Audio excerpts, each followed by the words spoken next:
Gretchen here, real life human therapist, and I'm making a video because I am on my way to go buy my very first fur coat.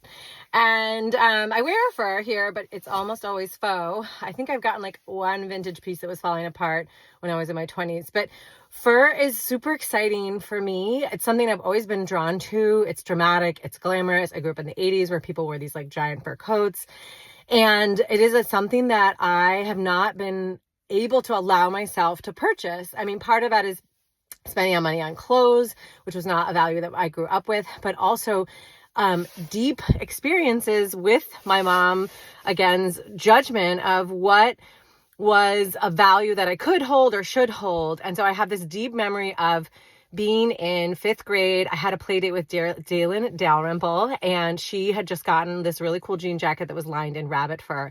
And I was like obsessed with it, and I begged my mother for it. And not only did my mom say no, she said no, and you shouldn't want that. That's a bad thing to want. I tried to explain the fur industry to me in 5th grade, and did all of this as someone who buys a shit ton of like inorganic beef, animals I'm sure who were raised really poor conditions, was definitely wearing leather. Like there was a judgment of me while she was participating in things that are not humane to animals, which in retrospect makes me angry. But I think what makes me feel the saddest is just the way this fits inside the umbrella of the content I've been making about the ways in which my desire to